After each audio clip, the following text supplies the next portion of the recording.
बिस्मिल्लाहिर्रहमानिर्रहीम, अस्सलाम वालेकुम नाज़रीन, मैं हूं बाबर हयात और आप देख रहे हैं 24/7 उर्दू न्यूज़ पर होम एक्सपेंट्स के ताउन से बाबर हयात शो। सभी मेरे देखने वालों को, सुनने वालों को जुमातुल विदा की बहुत बहुत मुबारक। आज बहुत कीमती दिन है। ऑब्वियसली आपको पता है कि रमज़ान मुबारक अब हमसे दूर जा रहा है, चंद दिनों का मेहमान है और ये आखिरी जुमा है रमज़ान मुबारक का। बहुत बरकतों वाला दिन होता है। आज अपनी दुआओं में मुझे ज़रूर याद रखिएगा, सभी को याद रखिएगा और ख़ास तौर पे फ़िलिस्तीन के जो मुसलमान हैं, ख़ास तौर पे जो गज़ा के पनाह गुज़ीन हैं, बेचारे वहाँ पर छोटे छोटे बच्चे बहुत मुश्किल का शिकार हैं, उनके हक़ में दुआ ज़रूर कीजिएगा।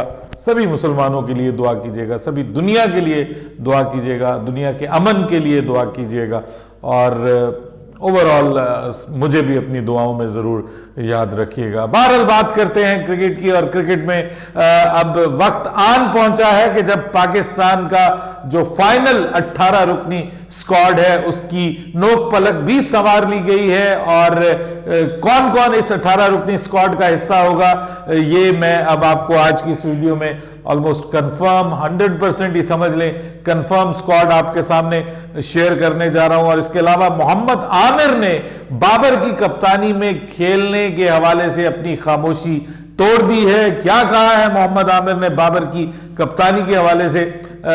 वैसे वही कहा है जो कहना चाहिए था। इसके ऊपर भी मैं आज के इस प्रोग्राम में बात करूंगा और फिर बात करेंगे जनाब कि पाकिस्तान क्रिकेट बोर्ड ने एक मल्टी स्टोरी बिल्डिंग खरीदी है, बहुत बड़ी, और सैकड़ों करोड़ रुपए में ये खरीदी गई है। इस बिल्डिंग का क्या मकसद होगा, क्या फायदा होगा, इसके ऊपर भी आज के इस प्रोग्राम में बात करेंगे। रात वाली वीडियो में मैंने बात की थी लेकिन दिमाग से निकल गया, स्किप हो गया, उस पर मैंने आपको डिटेल नहीं दे सका। और दुनिया क्रिकेट में एक बड़े खतरनाक फास्ट बॉलर की एंट्री होने जा रही, बल्कि वापसी होने जा रही है T20 वर्ल्ड कप से पहले। बड़ा क्रेज बनने जा रहा है उस बॉलर का। इसके हवाले से भी आज के इस प्रोग्राम में हम बात करने जा रहे हैं। लेकिन आगे बढ़ने से पहले आपसे गुजारिश कि अगर आप हमारे नए व्यूअर हैं तो प्लीज हमारे इस चैनल को जल्दी से कर लीजिएगा सब्सक्राइब और बेल आइकन को पुश करना मत भूलिएगा।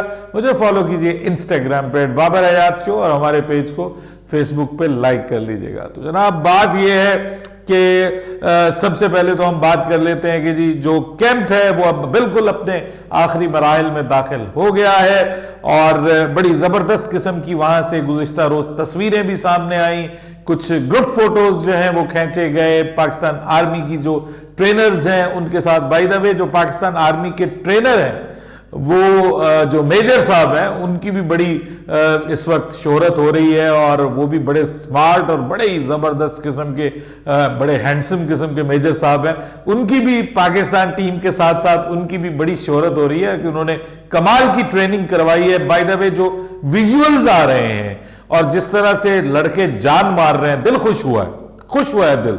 और जिस तरह से पाकिस्तान आर्मी ने जो हाई स्टैंडर्ड ऑफ फिटनेस बरकरार रखा हुआ है, ना सिर्फ अपने फौज के अंदर, अब वो पाकिस्तान टीम के अंदर भी जिस तरह से उसको उन्होंने किया। और लड़कों ने शुरू में मिस किया इस चीज को, जाहिर बात है कि वो बड़े आराम सुकून की जिंदगी गुजार रहे थे। और फौज में तो आपको पता है कि शुरू के दिनों में तो ये भी खबरें आ रही थी कि बेचारों से जो है वो वॉशरूम में बैठना मुश्किल हो गया था और उसके बाद फिर उठना, खासतौर पे बैठने से ज्यादा उठना मुश्किल हो जाता है। और फिर दूसरे नंबर पे नमाज पढ़ना बहुत मुश्किल हो जाता था, थक जाते थे बहुत ज्यादा सारा दिन मेहनत मुशक्कत करके। ऊपर से आपको पता है रमजान भी है और हमारे कुछ प्लेयर रोजा भी रखते हैं, तो रोजे के साथ उन्होंने मेहनत मुशक्कत की होगी।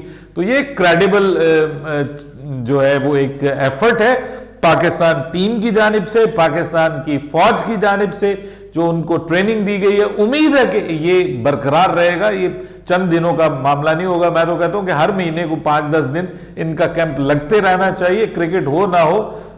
आर्मी के जो ट्रेनर्स हैं वो मुस्तकिल मेरे ख्याल में तो साथ लगे रहने चाहिए, इनकी दौड़े लगाएं। और जो हमारे आजम खान है वो अगर पतले हो जाएं तो और बहुत अच्छी बात है। लेकिन बात यह है कि आप लोग जो है ना वो मुझे मोर्दे इल्जाम ठहरा रहे हैं कि भाई आजम खान को टीम में क्यों डाला है। तो भाई मैं तो ना तो चीफ सिलेक्टर हूं, ना चीफ सिलेक्टर का भाई हूं और ना ही किसी सिलेक्टर का भाई हूं। तो मुझे जो है ना आप इसमें बीच में ना किया करें, इन्वॉल्व किया करें। मैंने टीम नहीं बनाई, टीम जो है वो जो बन रही है वो मैं आप तक पहुंचाता हूं, उसके ऊपर अपनी राय दे देता हूं, ठीक है। अब जो टीम बन जाए तो मैं छोटी छोटी बातों के ऊपर फिर बाद में जो है वो हमारे पास वक्त होगा, जाहिर बात है जब ये परफॉर्म नहीं करेंगे तो हम इसके ऊपर क्रिटिसाइज करेंगे। तब्दीली की भी गुंजाइश है, अभी हमारे पास ये पहली सीरीज है, उसके बाद फिर पाकिस्तान के पास 7 मैचेस हैं T20 वर्ल्ड कप में जाने से पहले, तो कॉम्बिनेशन में कोई इक्का दुक्का तब्दीलियां भी पॉसिबल है। अभी भी मतलब जो स्क्वाड अनाउंस होने जा रहा है उसमें हारिस रऊफ नहीं है, मोस्ट प्रोबेबली उसमें फखर जमान के आने की खबरें तो आ रही हैं लेकिन अभी भी कंफर्म नहीं है। मुमकिन है आखिरी दमों पे जब उनकी फिटनेस चेक की जाए तो वो अगर फिट नहीं होंगे तो उन पे रिस्क नहीं लिया जाएगा। फिटनेस के मामले में अब पाकिस्तान क्रिकेट बोर्ड की जो मैनेजमेंट है ना वो जीरो टॉलरेंस का मुजाहरा कर रही है और वो कहते हैं कि जी हमें फिटेस्ट प्लेयर चाहिए। तो फिर इस सारी सिचुएशन में उन्होंने जो भी है, भले वो 1.5 किलोमीटर उन्होंने 20 मिनट में किया या 1 किलोमीटर 20 किलोमीटर वो उसमें किया 20 मिनट में, लेकिन आजम खान को भी दाद देनी पड़ेगी भाई, वो पूरे का पूरा कैंप निकाल गए हैं, बड़ी हिम्मत की बात है और मेहनत उसने भी की है, तो अप्रिशिएट उसको इस हिसाब से करना चाहिए। बहरहाल अब बात कर लेते हैं कि पाकिस्तान का जो 18 रुकनी स्क्वाड है उस हवाले से बाबर आजम के साथ मुशावरत मुकम्मल हो चुकी है और अब बिल्कुल आखिरी दमों पे पहुंच चुका है। 18 रुकनी स्क्वाड अनाउंस होने जा रहा है। क्या आज हो जाएगा? बहुत इम्कानात आज भी मौजूद है। 5 अप्रैल का कहा गया था लेकिन यह भी मुमकिन है कि वो कल अनाउंस हो, यानी जब खत्म हो रहा है जो कैंप है तो मुमकिन है कि कैंप के खत्म होने पे हो, लेकिन बस अब अनाउंस हुआ ही चाहता है, किसी भी वक्त ये अनाउंस हो जाएगा। तो अनाउंस होने से पहले मैंने मुनासिब समझा कि अपने खबरियों को दौड़ाएं और पता करें कि जनाब बिल्कुल फाइनल जो स्क्वाड है वो पाकिस्तान का कौन सा बनने जा रहा है। तो जनाब आपको बता देते हैं कि बाबर और रिजवान ये दोनों आपको टॉप पे नजर आएंगे विद साइम अयूब। साइम और बाबर ओपनिंग करेंगे बाय द वे, तीसरे नंबर पे रिजवान खेलेंगे, चौथे नंबर पे आपको प्लेइंग 11 में भी उस्मान खान खेलते हुए नजर आएंगे। सो उस्मान खान जो है वो अगर इनको ओपनर इस्तेमाल कर लिया जाता है एज एन माफ कीजिएगा एज ए विकेट कीपर इस्तेमाल कर लिया जाता है या रिजवान विकेट कीपिंग करते हैं तो फिर आजम खान की जगह सलमान अली आगा जो है वो नंबर 5 पे खेलेंगे, नंबर 6 पे फिर इफ्तिखार अहमद आ जाएंगे। लेकिन आजम खान स्क्वाड का हिस्सा होंगे, आपको पता है वो जरूरी है उनका स्क्वाड का हिस्सा होना सेकंड विकेट कीपर के तौर पे, बल्कि अब तो थर्ड बन जाएंगे। उसके बाद फिर शादाब खान है और इमाद वसीम और मोहम्मद आमिर, इनके हवाले से मैंने रात भी आपको बताया कि ये सब मैचेस में इनको मौका दिया जाएगा। उस्मान को भी सभी मैचेस में मौका दिया जाएगा और इस वजह से शायद जो फखर जमान है उनको ना ही शामिल किया जाए स्क्वाड के अंदर।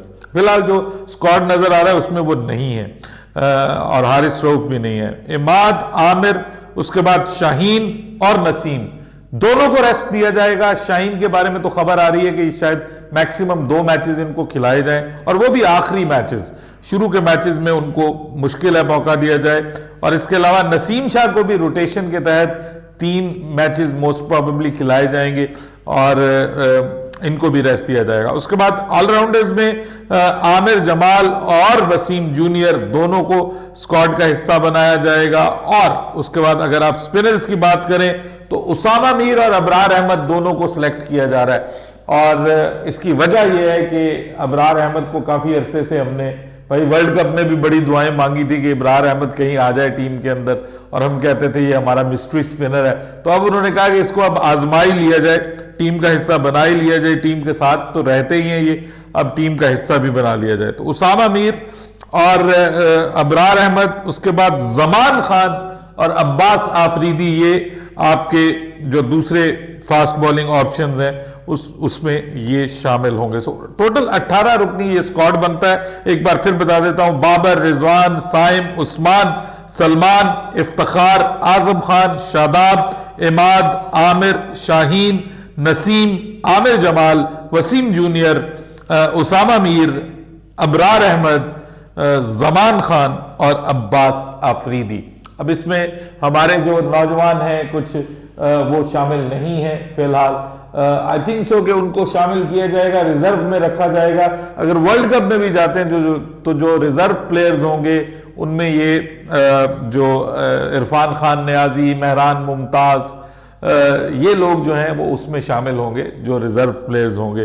फौरी तौर पे मेरे ख्याल में इनका आना मुश्किल है। स्क्वाड के साथ रखा जा सकता है, मुमकिन है 18 की बजाय 21 रुकनी स्क्वाड आ जाए तो इनको स्क्वाड के साथ मुमकिन है रखा जाए, टीम के साथ रखा जाए। इनको ट्रेनिंग और कोच, अभी कोच भी अनाउंस होना है। कोच बारल गैरी कर्स्टन कंफर्म है पाकिस्तान के लिए सो फार, और जेसन गिलेस्पी ये भी कंफर्म है। बहरहाल अब बात कर लेते हैं मोहम्मद आमिर की।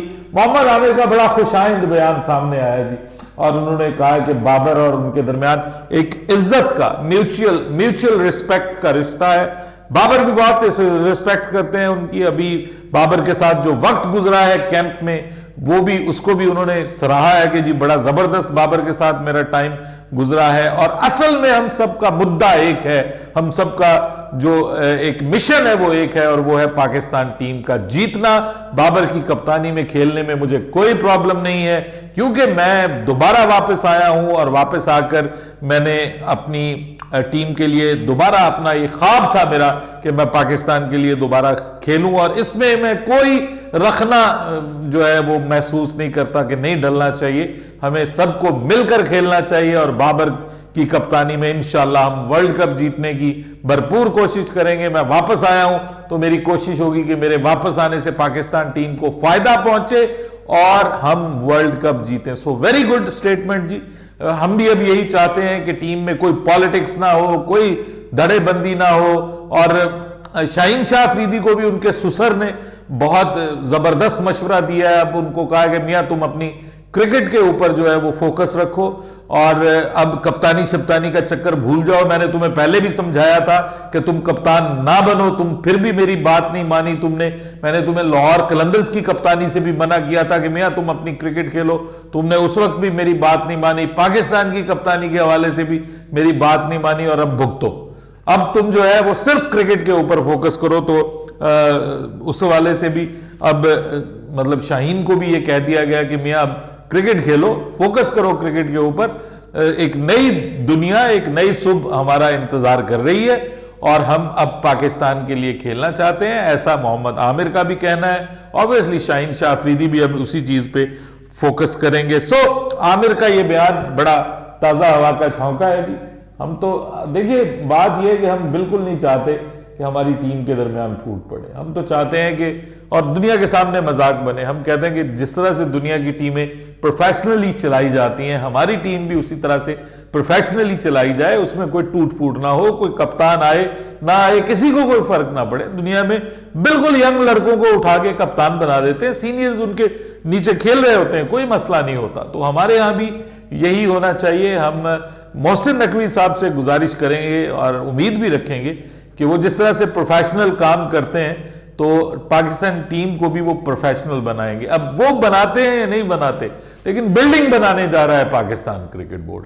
और इस बार उन्होंने बड़े अच्छे प्रोजेक्ट स्टार्ट किए हैं, जैसे ग्राउंड्स को अपग्रेड करने का। बड़े कम अरसे में उन्होंने अच्छा काम किया है। फिलहाल मतलब ग्राउंड्स को अपग्रेड करने का काम किया, फिर आमिर और इमाद की वापसी हुई है, यानी टीम को स्ट्रेंथन किया है। फिर उसके बाद आप देख लीजिए कि जिस तरह से बाबर आजम को बहरहाल कप्तान बना दिया गया, पाकिस्तान के सबसे इस वक्त बड़े प्लेयर हैं, जो भी आप उनसे एतराज करें जो भी है, लेकिन ऑब्वियसली पाकिस्तान के इस वक्त मार्की प्लेयर हैं, पूरी दुनिया में नाम है पाकिस्तान का, मतलब एक असासा है, तो उनको कप्तान बना दिया गया। फिर उसके बाद ये जो अभी कैंप हुआ है, ये भी बड़ा क्विकली कैंप किया गया। शुरू में मुश्किल लग रहा था, लेकिन अब सब लोग बड़ा खुश हो रहे हैं कि यार ये बहुत अच्छा हुआ, लड़कों को भागते दौड़ते और ड्रिल्स करते हुए देख के भी अच्छा लग रहा है। उसके बाद फिर अब ये जो एक इंटर कॉलेजिएट टूर्नामेंट हुआ है बड़े अरसे के बाद, यानी कॉलेजेस के दरमियान पीसीबी ने टूर्नामेंट करवाया है, ये बहुत जबरदस्त है। फिर इस बार पीसीबी जो है वो बहुत ज्यादा डोमेस्टिक क्रिकेट करने जा रही है, जो कि हजारों में मैचेस पूरे साल में होंगे, अराउंड अबाउट 9000 मैचेस, जबकि पिछली बार को 2000 के करीब टोटल मैचेस हुए। सो ये सब चीजें अच्छी हैं। और अब एक बड़ी बिल्डिंग खरीद ली गई है सर, खरीद ली गई है 4 अरब रुपए में। ये बिल्डिंग कजाफी स्टेडियम के बिल्कुल नजदीक मल्टी स्टोरी बिल्डिंग है, ये बेसिकली एक प्लाजा बन रहा था, एक जिसको आप कहते हैं कि हाउसिंग प्लाजा, जिसमें लोगों ने रहना था अपने अपार्टमेंट्स वगैरह लेके। तो ये बनाया जब गया तो इस पे एतराज उठाया था पाकिस्तान क्रिकेट बोर्ड ने और लिटिगेशन में ये मामला चला गया था, क्योंकि कजाफी स्टेडियम के इतना नजदीक इतनी बड़ी बिल्डिंग जो थी वो खतरे से खाली नहीं थी। मतलब यहां से कुछ दहशतगर्दी के खतरात भी जन्म ले सकते थे, तो पीसीबी इसको बनने नहीं दे रहा था। तो आखिरकार जिन्होंने ये बिल्डिंग शुरू की हुई थी उन्होंने कहा जी फिर साढ़े को बिल्डिंग ही ले लो होते सी कुछ कर नहीं सकते, साढ़े को बिल्डिंग खरीद लो। तो पीसीबी ने अब उनसे बिल्डिंग खरीद ली है 4 अरब रुपए में, 400 करोड़ रुपए में, बड़ी अमाउंट है जी। ये बिल्डिंग खरीदी है और ये बिल्डिंग काफी हद तक बनी हुई है, लेकिन अब पीसीबी इसको अपने हिसाब से, क्योंकि उसमें फ्लैट्स बने हुए हैं, अपार्टमेंट्स बने हुए हैं, तो पीसीबी अपने हिसाब से उनको मॉडिफाई करेगा और ये एक हाई क्लास 5 स्टार होटल के बराबर पाकिस्तान क्रिकेट बोर्ड इसमें जो है वो पूरी की पूरी सहूलियात देने जा रहा है। तो जो भी टीमें आएंगी अब उनको पीसी में ठहरने की जरूरत नहीं होगी। मॉल रोड से कजाफी स्टेडियम तक बड़ा लंबा सफर, फिर जो सिक्योरिटी वाले उनके खाबों के ऊपर बड़ा खर्चा होता है, आपको पता है, फिर सारी सड़कें बंद करनी पड़ती हैं। तो ये होगा कि यहीं पे ठहरेंगे, यहीं से निकलेंगे, स्टेडियम में आ जाएंगे। तो कोई ऐसा उस तरह से मतलब साइडें आप सील कर दें स्टेडियम के दोनों तरफ, अगर आपने लाहौर कजाफी स्टेडियम देखा, तो आपको फिर जरूरत नहीं है किसी और सिक्योरिटी की। तो यहां पे टीमें ठहरेंगी। अभी नेशनल क्रिकेट एकेडमी में भी अच्छी रिहाइश मौजूद है, लेकिन वो लिमिटेड है, उसमें ज्यादा टीमें नहीं ठहर सकती। तो ये जो बड़ा प्रोजेक्ट है, इसको ऑब्वियसली ये जो चैंपियंस ट्रॉफी है उसके हवाले से भी एक देखा जा रहा है कि जी हमने चैंपियंस ट्रॉफी में काफी सारी टीमें यहां पे आएंगी, तो हमें उस हिसाब से लेकर चलना है। सो वेरी गुड इनिशिएटिव जी। जो भी आप इंप्रूवमेंट लाना चाहते हैं पाकिस्तान क्रिकेट टीम के लिए, उस पर पैसा खर्च हो कोई इशू नहीं है। पैसा रखा किस लिए? इसीलिए पाकिस्तान क्रिकेट बोर्ड कमाता है कि क्रिकेट की बेहतरी के लिए इकदाम किए जाएं। तो ये इकदाम अच्छा है, और अच्छा है इंग्लैंड के लिए कि जोफ्रा आर्चर वापस आ रहे हैं इंटरनेशनल क्रिकेट में काफी अरसे की इंजरी के बाद, और T20 वर्ल्ड कप में वो इंग्लैंड को ज्वाइन करेंगे, इंग्लैंड की तरफ से खेलते हुए नजर आएंगे। और तेज रफ्तार 150 की रफ्तार से बॉलिंग करने वाले अब बिल्कुल फिट हो चुके हैं, उनको फिट डिक्लेयर कर दिया गया है, वो अवेलेबल है सिलेक्शन के लिए।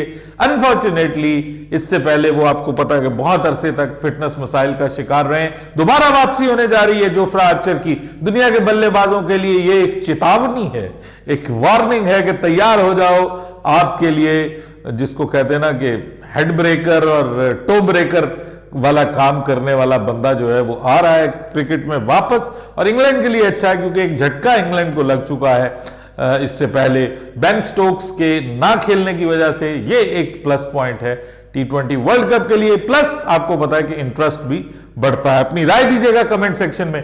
बाबर हयात को इजाजत दीजिएगा। अल्लाह हाफिज।